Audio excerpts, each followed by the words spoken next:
Eccoci qui ragazzi, bentornati sul canale, benvenuti in questo nuovo video. Interessante la notizia degli slot per gli extracomunitari. Cambia la regola, i calciatori inglesi non occuperanno più uno slot da extracomunitari ma saranno comunitari, regola che va in vigore da subito, da questa sessione di mercato, dalle prossime in avanti. Quindi chi ha già acquistato un calciatore inglese che fino a ieri occupava uno slot extracomunitario non lo occupa più e si libera lo slot per altri calciatori. Possiamo fare l'esempio del Milan con Loftus-Cheek che occupava lo slot da extracomunitario, adesso non lo occupa più, quindi si libera lo slot per il Milan.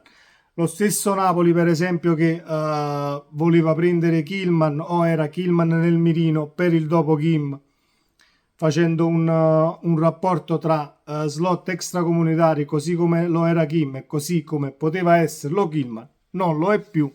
Infatti cambiano le regole.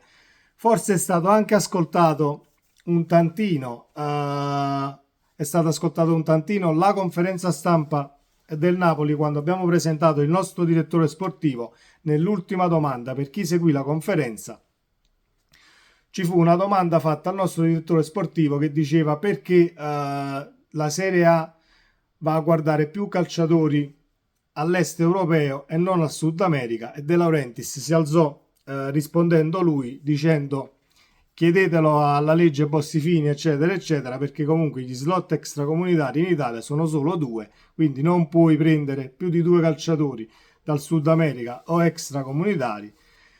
E De Laurentiis si alzò alla fine della conferenza e disse: facciamo tutti quanti con voi, insieme con voi giornalisti, una conferenza che parli di questo problema, perché poi restiamo poco competitivi in base alle altre competizioni che poi hanno altre regole. E in questo video vi voglio parlare proprio di questo, perché analizziamo un attimo Francia, Inghilterra e Germania come si comportano con gli extracomunitari, perché poi di conseguenza ne va la competitività di un campionato, e noi siamo sempre qui a dire sì, ma l'Inghilterra è un campionato superiore, la Bundesliga è un campionato superiore, la Serie A non decolla. Sono anche queste le regole da affinare per poter essere competitivi, al di là di problemi monetari, al di là di debiti, al di là di capitali che possiamo investire nel calcio.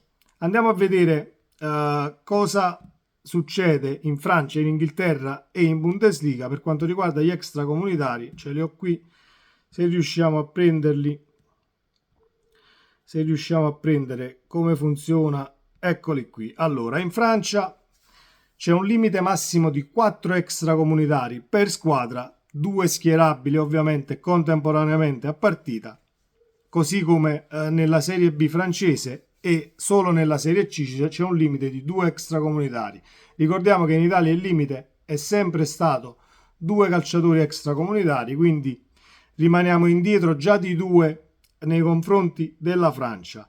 In Germania non c'è nessun limite di calciatori extracomunitari nella Serie A, solo che c'è solo un limite per quanto riguarda i tesserabili per squadra, nel senso tu vai a comprare calciatori extracomunitari dalla stessa squadra, non puoi prenderne più di 4, ovviamente non è che puoi andare in una squadra del Sud America e la svuoti completamente, quindi regola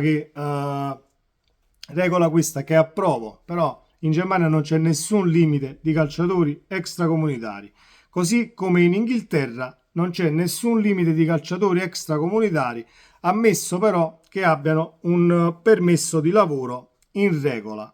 Infatti la legge inglese vieta di poter giocare in Inghilterra a calciatori extracomunitari con meno del 75% di partite disputate con la propria nazionale negli ultimi anni.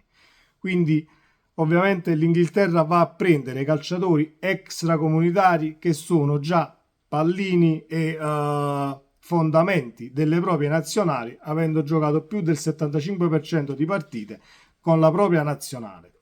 Quindi ci rendiamo conto che, a parte la Francia che comunque c'è davanti con 2 slot in più, Inghilterra e Germania sono inarrivabili perché non hanno limitazioni nel poter tesserare calciatori extracomunitari. l'Italia ne ha solo 2. Vogliamo parlare di questa regola che è un passo in avanti? Sì, ma lo è al 30%, perché hai comunque reso calciatori inglesi non più extracomunitari ma comunitari, e va bene, però il calciomercato parla da solo. Non è che l'Italia si può affacciare al campionato inglese e poter portare tanti calciatori inglesi in Italia, soprattutto calciatori inglesi che poi sono forti, sia dal punto di vista economico, perché gli stipendi correlati tra Italia e Inghilterra comunque sono quelli che sono, e poi non è un campionato che per i calciatori inglesi diventa appetibile. Quindi questo cambio della regola va bene, ci sta, è un passo in avanti, ma è comunque un passo troppo corto per poter restare competitivi.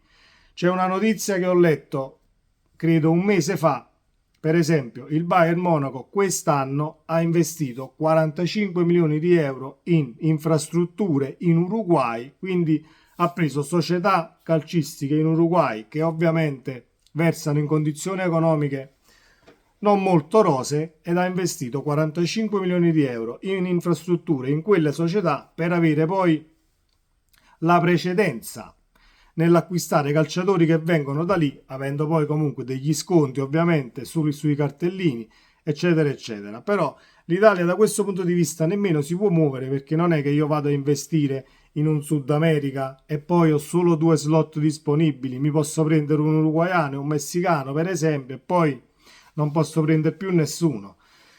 Quindi ripeto, bene sicuramente il voler rendere comunitari i calciatori inglesi, ma siamo lontanissimi dal restare competitivi con il resto d'Europa. De Laurentiis ha ragione, De Laurentiis ha avuto ragione. Chi ha visto la conferenza, ragazzi, vi invito ad andarvela a rivedere, la conferenza di presentazione del nostro direttore sportivo di qualche settimana fa, e alla fine della conferenza De Laurentiis ha chiesto a tutti i giornalisti presenti di organizzare una conferenza stampa per parlare proprio di questo e per far arrivare voci, lamentele tra virgolette, al CONI, FIGC e tutti gli organi che si occupano di questo problema. Detto questo, speriamo che man mano che andremo in avanti negli anni possono cambiare sempre in meglio queste regole, perché altrimenti, al di là dei divari economici che ci possono essere tra Francia, Inghilterra, Germania e Italia, sono anche queste le regole da limare per rendersi competitivi. Questo era il mio pensiero, ragazzi. Fatemi sapere cosa ne pensate, iscrivetevi al canale se vi va, attivate la campanella delle notifiche. Vi lascio un abbraccio e sempre Forza Napoli. Ciao!